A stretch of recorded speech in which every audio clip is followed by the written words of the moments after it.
Everybody welcome Fred Sloop. Thank you, John. Okay, you're welcome. Okay. We're going to go back almost a year ago. There was quite a bit of excitement here in planet Earth. But of course the astronomical community was in a tizzy because we were going to have a close encounter with an asteroid. It's 2012 DA-14. It was discovered by the Spaniards, and they named it Duende, which is elf. The interesting thing about this was that this asteroid, about 30 meters in diameter, was going to have a close pass of the Earth. So close, in fact, that it was going to fly closer to the Earth than the orbital area of our geosynchronous satellites.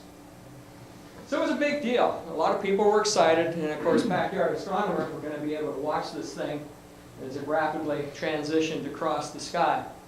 The thing of note is that this is from a NASA page here. It says there is no chance that the asteroid might be on collision course with Earth. So we kind of keep that in mind as we move on in time here. Next slide, please. Next slide. Okay. That drawing up in there, that was the approximate size of it relative to the space shuttle. Let's go to the next slide, please. This was my favorite piece of artwork to show you the relative size of ELF. A nice thing to do is just position it hovering above a football field. Okay, next slide, please. NASA put out, on a website this map that would show this close pass. It had the times and so on. NASA TV is up and running. There's a lot of excitement. Next slide. We've got some spacing issues here. This is crossing platforms and crossing different versions of Microsoft Office, PowerPoint, but you get the gist of it anyway. 16 hours prior to this close encounter with 2012 DA-14, a brilliant fireball appeared in the sky over Chelyabinsk, Russia. Aaron, can you go ahead and run that OGV movie here?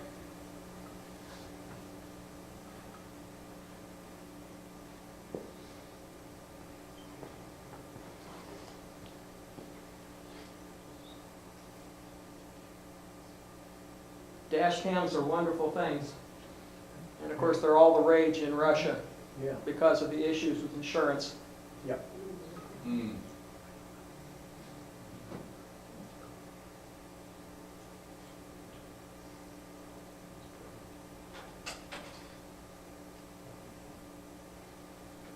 What you saw in that video was an asteroid 19 meters in diameter, transitioning across 250 kilometers, moving at approximately Mach 60.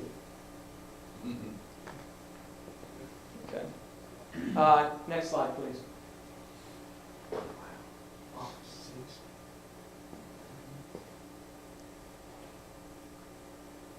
Next slide.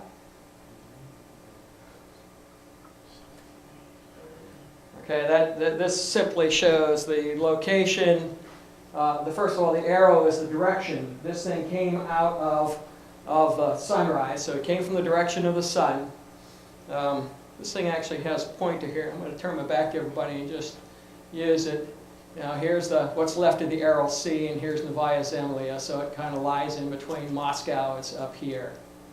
So you get an idea of where this is located. Next slide.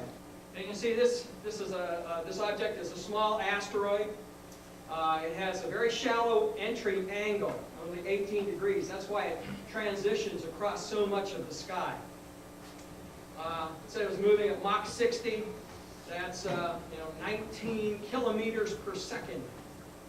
And the entry mass initially was calculated to be between 1.2 and 1.3 million kilograms, 12 to 13,000 metric tons. And when you look at the energy that is involved in an object that big and moving that fast, we're talking about somewhere in the neighborhood of 500 to 600 kilotons of potential energy. This just is to show you the relative size of the object. You see a naval cruiser at the top, a Boeing aircraft 747. Right behind the 747 is the artist's version of this Chelyabinsk object. Behind it, that's the big iron meteor that formed the Barringer crater in Arizona. And that big thing down at the bottom, that's the hypothesized size and composition of the Tunguska object. Okay. This object fragmented and underwent a series of catastrophic airbursts. In actuality, the object was moving so fast and these explosions occurred in such rapid succession, it was a matter of, say, 2 seconds. And there were dozens of very energetic outbursts. And so it appears like only about 2 or 3, but in fact it was probably well in excess of 20. It produced a shock wave. That kind of looks like, that pattern there kind of reminds me of a Romulan bird of prey. Those of you that are Star Trek fans. If you notice, the energy, that's the energy as it was imparted to the ground, is actually perpendicular to the flight of the body. And there's rational physical reasons for that. You got to consider that in the front of this object there's an incredible pressure wave that's well, I know when the final object in this mass was crushed, when it detonated, the pressure in the wave was about 2,600 psi, about 18 megapascal. Those of you that like bar, that's 180 bar.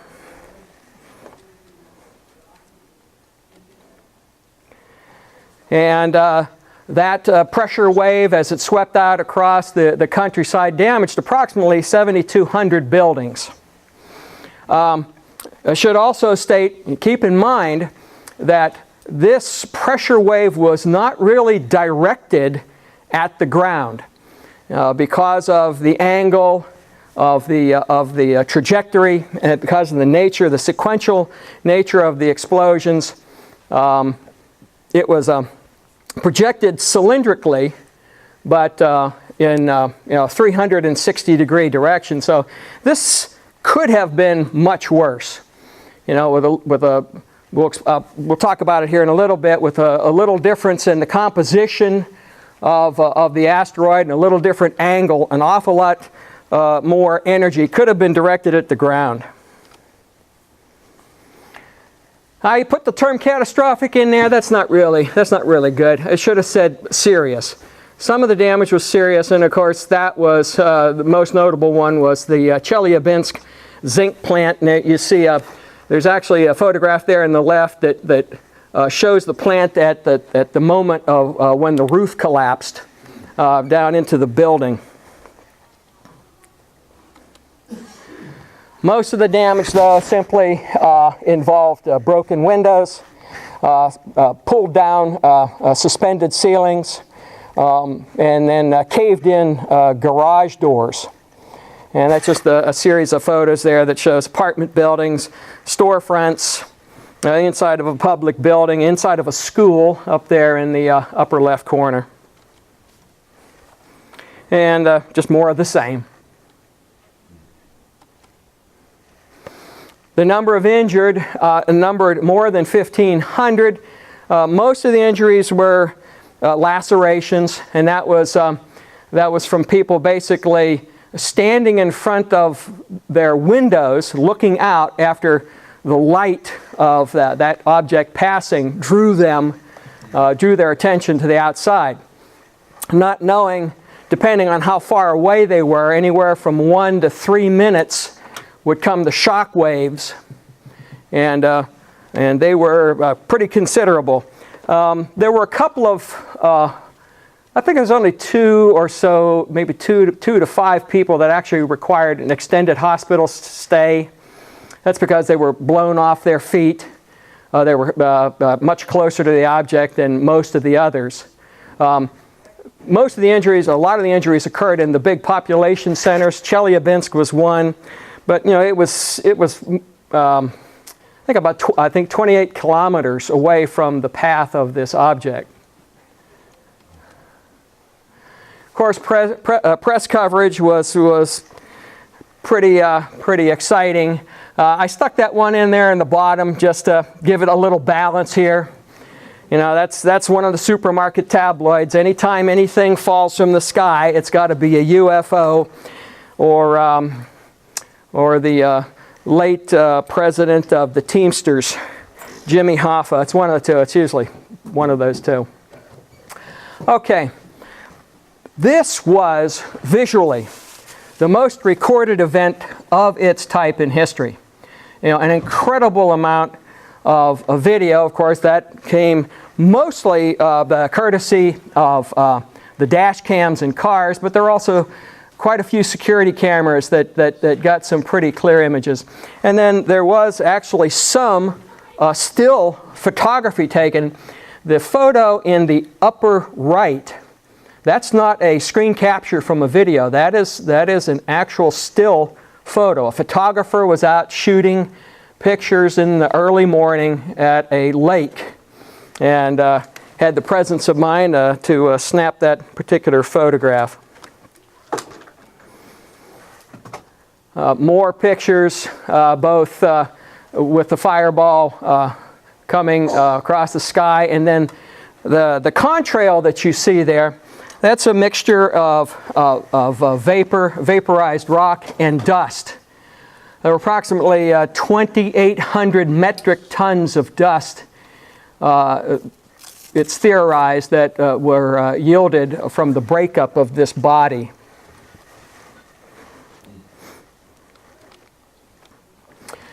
Some of the pictures were pretty were pretty attractive. This was the nicest one that I found. You notice the contrail is thicker in some areas than others. There's that segment there, and that's where a series of detonations occurred in very rapid succession. That is that thick area of the contrail there. That's probably 40 kilometers or more in length, and of course this body actually crossed that distance in about 2 seconds.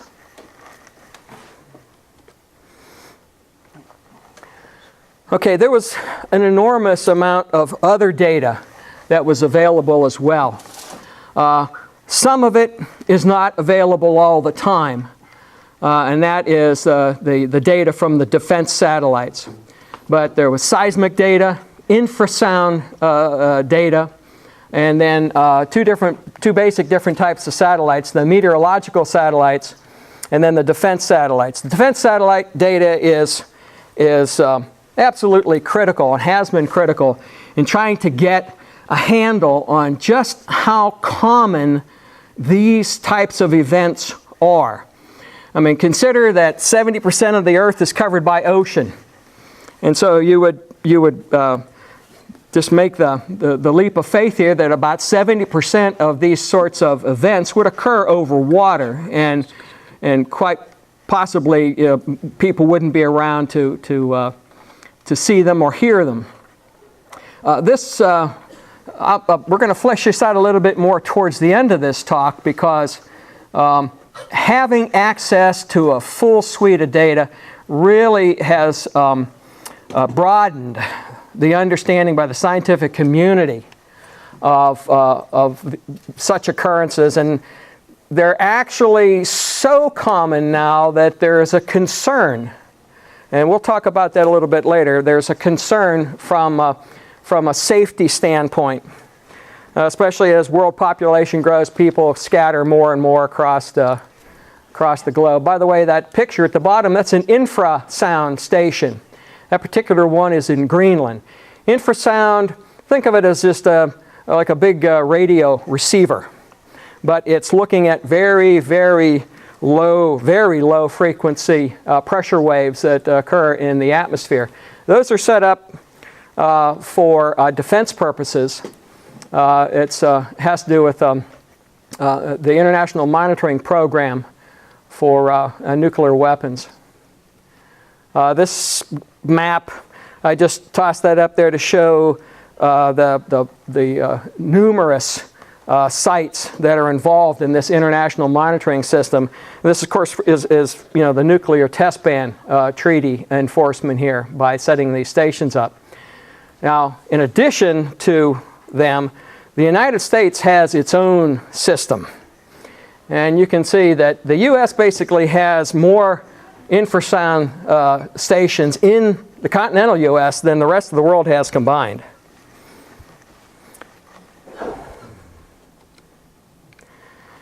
And also mentioned before that data was made available from both meteorological and defense satellites. And that includes data such as visible, infrared, ultraviolet, multispectral instrumentation that can give a lot of information on events that occur above the Earth and on the Earth. Of course, this cumulative amount of data made for some great science opportunities, and I just popped up a couple of journal covers there. Most notable one is the one on the left, and that's the journal Nature. A couple of months ago, Nature had two absolutely awesome articles on this, and I would recommend that anyone that would have any interest in this event go to that magazine. Go to the library if you don't have access to it otherwise. But there's two excellent articles. Okay, when we're looking at the scientific data, the first thing that I've popped up here are light curves. Light curves are very important when it comes to our defense satellites. Initially, our DSP satellites just had infrared sensors on, but then they got into a multispectral range, and it allows them to not only gather more data, but also from that data come up with more meaningful conclusions as to a given event. From the light curves that you see there, the total light that was irradiated from this event was equivalent to 90 kilotons. That's just light. That's the mostly the visible light and the UV component, but mostly visible. How much energy is that? 90 kilotons, that's 6 Nagasaki bombs. That's a lot of energy, and that's just in the light spectrum. Now they have equations then that they plug that light output into, and that's how the defense satellite system came up with the total energy that was evolved from the destruction of this body as being about 590 kilotons. That brightness peak. Sorry, I was trying to. Where would it go here? Okay. That brightness peak occurred at 9:20 and 32.2 seconds in the morning local time. The astronomical brightness was minus 28. And that particular reading was in the Silicon bandpass. And so when you would translate that into what a person would experience with their own eye, it was a brightness that was about 30 times brighter than the sun. There were people that actually did suffer momentary blindness, eye pain. There was some occurrence, a few score to maybe a few hundred individuals that actually got sunburned. We use the term, with little quote marks around here, sunburn, but that, the UV flux was pretty considerable with this as well. Okay, when we go to the infrasound, we're looking at anywhere from 0.01 to 4 hertz. So when we talk about low frequency, we're talking about low frequency and extraordinarily long wavelengths. Most of their useful data, by the way, is less than 1 hertz. This was, as far as the international monitoring stations of the UN were concerned, there were 17 that actually picked up this event. I think the one that was the furthest away was in Antarctica. And the infrasound pressure wave actually was detected multiple times. So this thing was propagating around and around the globe multiple times. I know it was picked up at least twice by most stations. That little globe over there, that just shows you DF cut, what I call DF cuts, and from the stations, and kind of it's a reciprocal bearing, and trying to locate where this event occurred. And you can see it's clustered in on an area there that to me looks like a couple 100,000 square miles, but there's quite a close agreement with a number of the stations to actually detect exactly where this thing occurred. This, by the way, was the largest infrasound event that this network had ever picked up. Now, when you take the infrasound, the government satellites using the light sensor, seismic data, and other systems, you can see in the column right there in the middle, that's the best estimate for energy yield from this event. And you can see it goes from a low estimate of 430 to a high estimate of 600. So, generally they just say, well, this was about a 500 kiloton or half megaton energy yielding event. Now, from the dash cam and security camera data, I was really surprised at the quality of the data that you can pull out of these cameras. You can see, if you look hard, especially on the right side in the middle panel, you're actually, by using filters to darken the background, you can actually pick out probably more than a dozen individual objects. See, as this thing came in, it began to break up, and it broke up in some sort of a sequence in that before the body was essentially obliterated, there were 20 separate, we'll call them boulders. 21. There were 21. There were 20 that were about 10,000, approximately on average, 10,000 kilograms each. And then a big one up at the front that was 20 or 30,000 kilograms. Just some bullets there to point out that the body broke up for the most part between, most of the breakup occurred between 45 kilometers in altitude and 30. The total number of boulders was 21, as I mentioned before, 20 at about 10,000 kilograms, the larger lead boulder of about 20,000.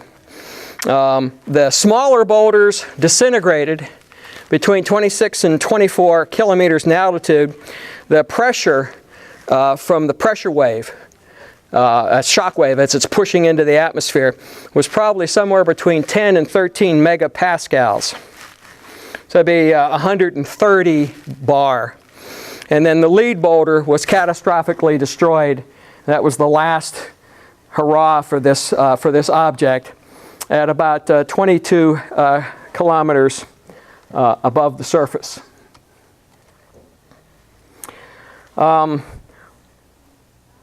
This, it's kind of there's a lot of information in this, but the big thing is, when you look at that thing, it kind of looks like mountains. That is the light curve. And when you look across the bottom, you see those bars that stick up. What those are acoustic signals. And the acoustic signals are individual objects either breaking up or being obliterated. We're going to try a video here. Can you go ahead and... Are you ready? And this is the live leak. Yeah.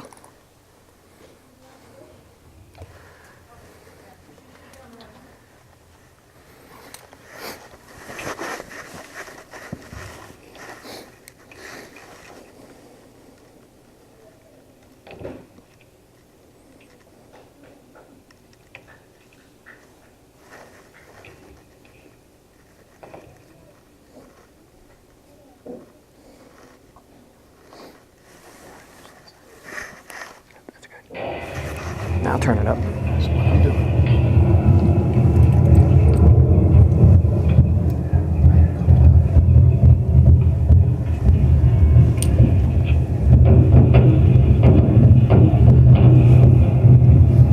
Those are all detonations. Where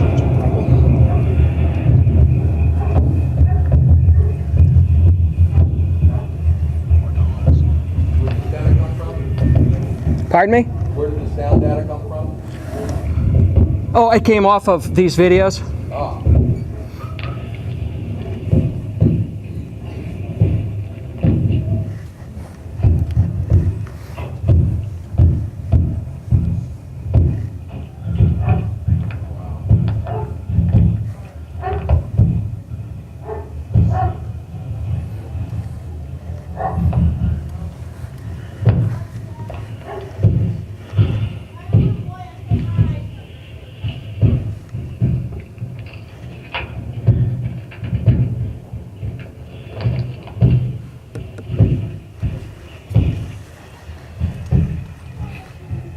Heating the heck out of the camera's mine. Like, I'm hitting peak here. Hitting at the peak here. Just Okay, not now- enough dynamic range for it to be. Yeah, now we're... Yeah. Okay, now, you know, people are too accustomed to movies, to where you see something and you hear the sound at the same time, including, of course, weapons fire in space. But the fact of the matter is this thing was traveling at Mach 60, and these events occurred, you know, at that speed, at that hypersonic speed. Unfortunately, sound does not cooperate. You know, what is the speed of sound? It's like, what, 300 meters per second? And you've got this object that's moving at 19 kilometers per second. So I don't know what the delay was or the distance. It looked to me like this video was shot fairly close, probably not more than maybe 25 kilometers away from where this body passed.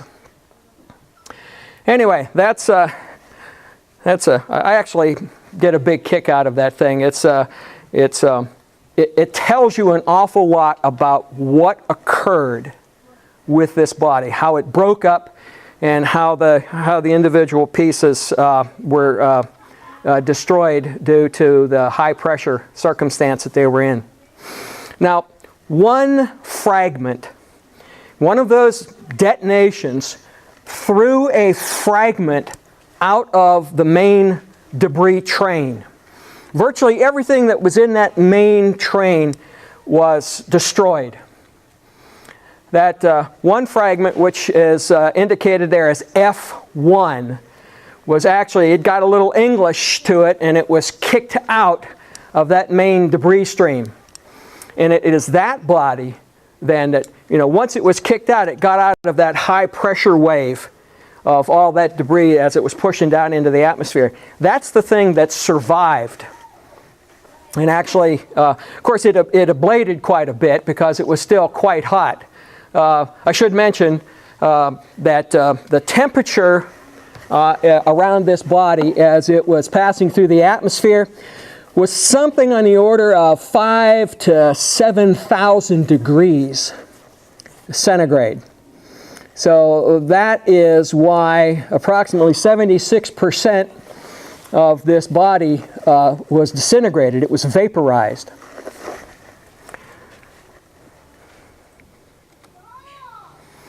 That's where what was left of F1 popped through the ice on the lake that was that is southeast of Chelyabinsk. There was a limited strewn field, which is, of course, the debris field, the meteorite field from the breakup of this object. You notice what I've written down there is that only 0.03 to 0.05% of the original mass of this thing actually were fragments that made it to the ground. That was about 6,000 kilograms out of an original mass of 13 million.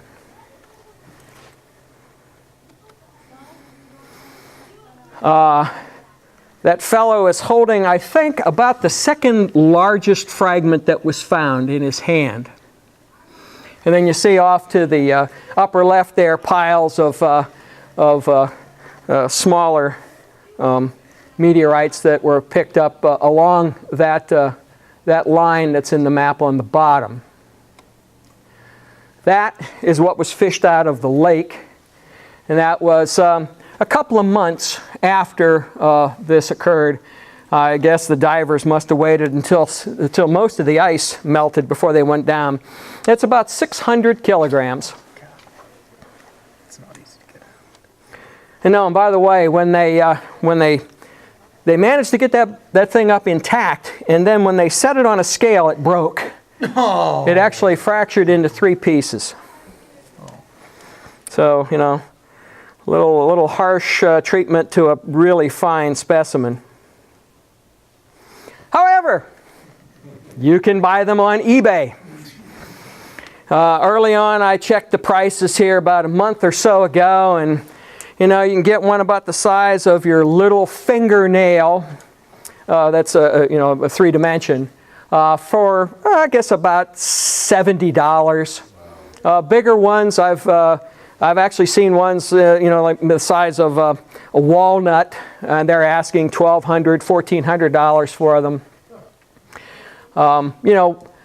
They will be available soon enough at lower prices because people get excited, they want to buy the things, but hopefully there'll be more in the market than the initial excitement will buy up, and that's when people like me can go in and get them for half price. Nearly 24% of that original body was converted to dust of various sizes. Recovery of the meteorites, of those fragments, and the dust have provided some great insight into the type of body that this was, its chemical composition, and also why it was destroyed in the manner that it was. One thing the people of the Chelyabinsk Oblast in Russia can be thankful for is that this object was highly fractured. It literally had, I would assume, hundreds of thousands to millions of fractures, small fractures, that pervaded throughout the entire mass. I don't know if you can see the detail in the larger object on the left, but there's just like a whole series of fine little lines that go through that. Those are all fractures. And the fractures, by the way, are filled, for the most part, with metal. The fracturing was enough that it heated up the body through the compression to where some of the metal that was in it melted, and filled in those voids. But those are all areas of great weakness as far as the body was concerned. Had that, and this probably occurred due to a collision with another body in space sometime in the distant past. If it didn't have those fractures, chances are it would have stayed more intact lower down into the atmosphere. And then rather than have like a line charge go off over a distance of tens of kilometers, you would have had a point source explosion. And chances are that the energy imparted to the ground would have been something that the locals would not want to have had to deal with. We're talking about the types of energy that would have knocked down buildings, kind of a Tunguska sort of thing, Yeah. On a smaller scale, though, of course. Okay. Oh, also, you can see on the right, there's two panels there. The electron photomicrograph. This plus the elemental analysis that they put this thing through allowed them to type this. It's a chondrule containing stony meteorite. Has a low total iron and it has a low total metal. And when you put those things together, that makes this an ordinary chondrite. And in particular, this is an LL5. LL is a type of ordinary chondrite that's the low metal, the low iron, low total metal, and it's group 5, which is, all this is a taxonomic system for, trying to pigeonhole these things so you can, for grouping purposes and also for, telling the difference between one body and another. Anyway, this body has gone through a certain degree of thermal metamorphism, which would be probably 500 degrees C at the highest, but for some period of time. And when you look at the various the chemical composition and ratios of one thing to another, like the change in a certain oxygen isotope with the concentration of iron oxide, or the iron to magnesium ratio versus the iron to silica, or the concentrations of the various rare earth elements in it, it makes it an LL chondrite. I don't know if you can see in the lower right corner, that chart has just a series of circles and ellipses on it, and that's groupings, what I call the taxonomic groupings for the meteorites. And you notice the Chelyabinsk one right in the middle towards the bottom, and it sits inside the LL ellipse. Okay, the satellite and ground-based photographic and video data permitted reconstruction of the trajectory of this body through the atmosphere. And then, of course, they took that trajectory and they just worked it outwards. And so that allowed them to come up with its orbit prior to entry into the atmosphere.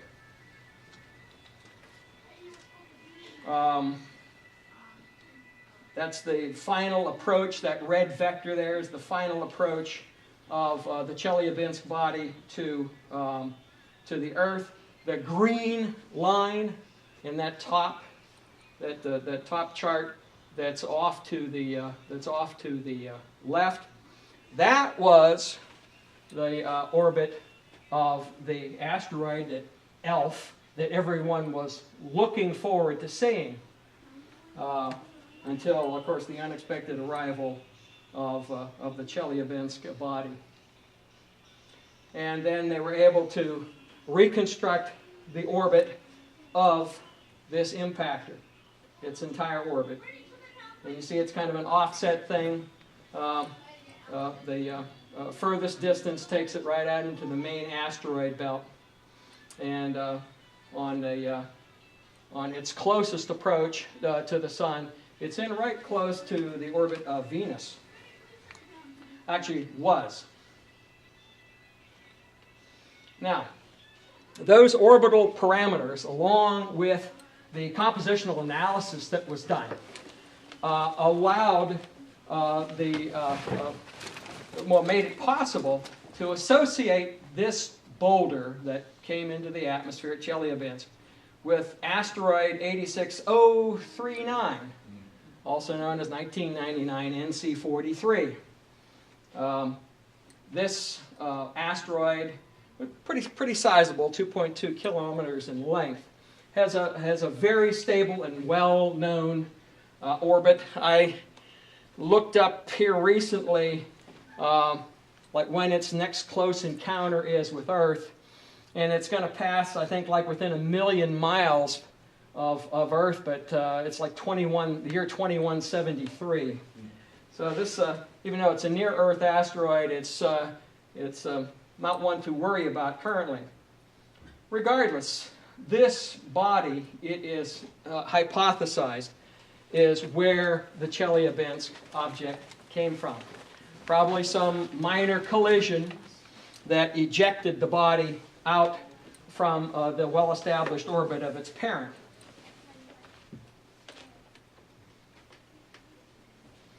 And this is, it's nothing that really has any great effect. It won't have an effect because it's so tenuous. But well, at least temporarily, there was a new stratospheric dust belt that came about due to this object.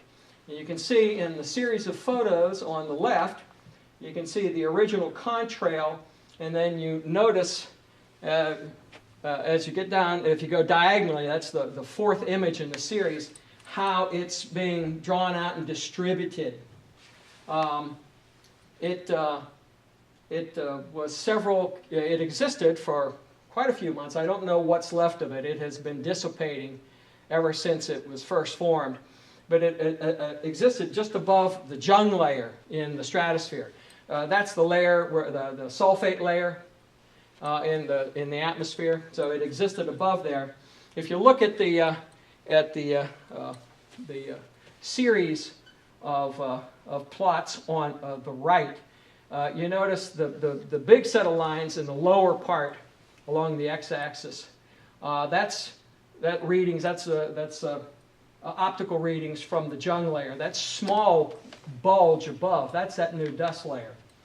At its maximum, its vertical depth was about 5 kilometers, about 300 to 400 kilometers wide, and it actually spanned the entire northern latitude of the planet.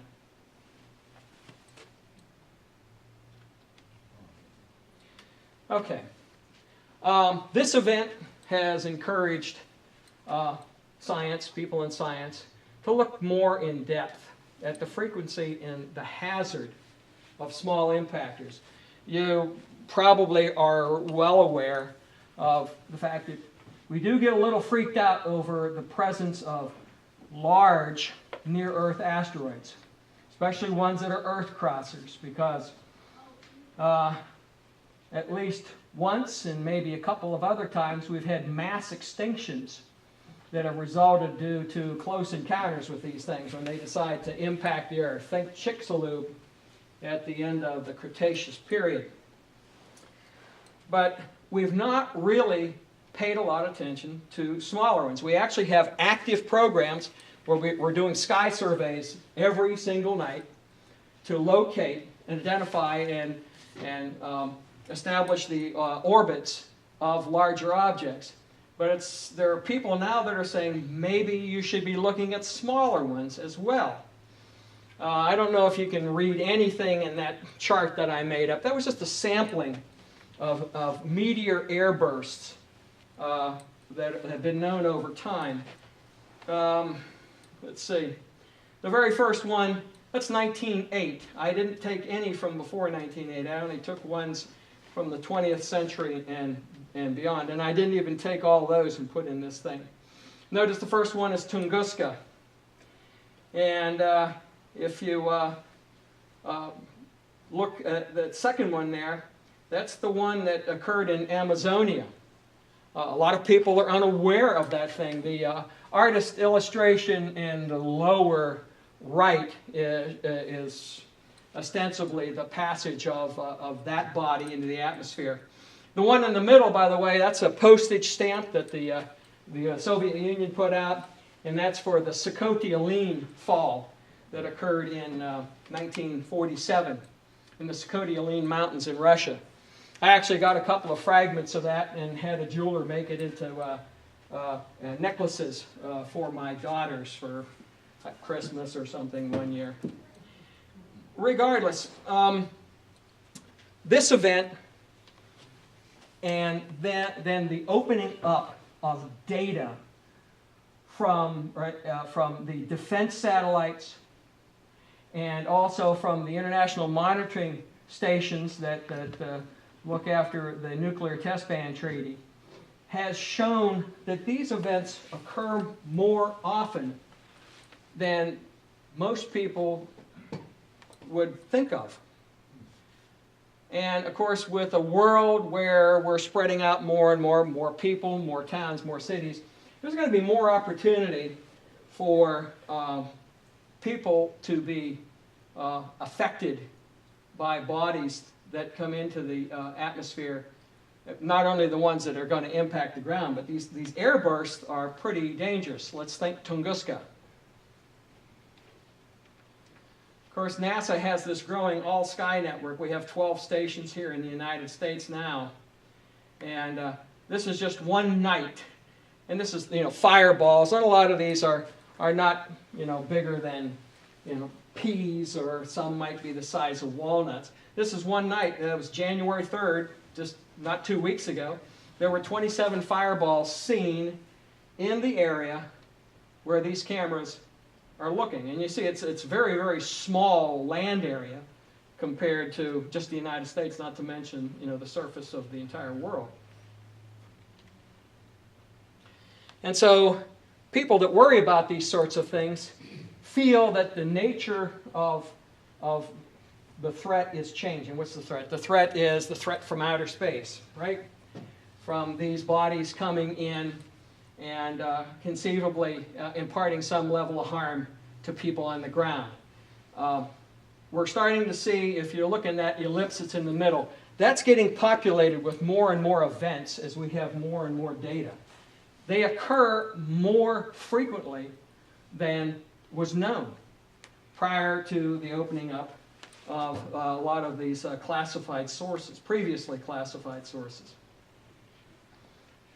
So this isn't, universal, but there are people that feel that low-altitude airbursts are something that we should be really concerned about. And so what they're proposing is that we should up the ante as far as these programs are concerned. Where we're doing these surveillances, looking for large bodies. We need to be looking for smaller ones as well. How small? This suggestion here is down as small as 100 meters. And I just threw this slide in just to show you that depending on where the body is destroyed, has an awful lot, has a great effect with how bad things are going to be on the ground. The one on the left, that's Tunguska, or you could even take and say that's Chelyabinsk, where the body is destroyed some distance above the ground. You have a pressure wave that comes down. With Tunguska, there was enough radiant energy that you actually had trees scorched. The one on the right, that's an event that occurred about 28 million years ago. And that's the hypothesized source of Libyan glass. What is it? That's a body that detonated fairly close to the ground. The plasma, that 5, 6, 7,000 degree plasma, then coupled with the surface of the land there. I didn't put a picture in, I should have. I got some great aerial photographs of this. But you're looking at a land area, it's about the size of a city, and it's all fused glass. And you know, that kind of harkens back to the days of the Cold War. You remember the threats about how we were going to take and turn the enemy's land into a plane of glass? Well, that's what we're talking about here. An awful lot of heat and a lot of energy imparted to the ground surface. I have to throw in my customary picture of Tunguska just because I like it. Okay, I'm going to finish up here with the fact that Chelyabinsk was not the last airburst event. There have been several since. The last one was 2 weeks ago tomorrow. The body is 2014 AA, and on January, it was discovered just hours prior to its entry into the atmosphere. The sky photo on the left, you might be able to see the body. It's a little streak. It has a circle around it, kind of a magenta circle. Anyway, it was hypothesized then, once it was discovered, just hours before it entered the atmosphere. There's this map on the right that this is the area that it was thought that it would come into and either be destroyed in the air or impact the ground. And you look at the infrasound data on the right, and it shows that the body did indeed, it was indeed destroyed catastrophically in an airburst just northeast of French Guiana. This thing was very small, by the way. It was only about 3 meters in diameter. No threat to those of us down here in terra firma. And I'll leave you with something that's a little more upbeat. And thank you.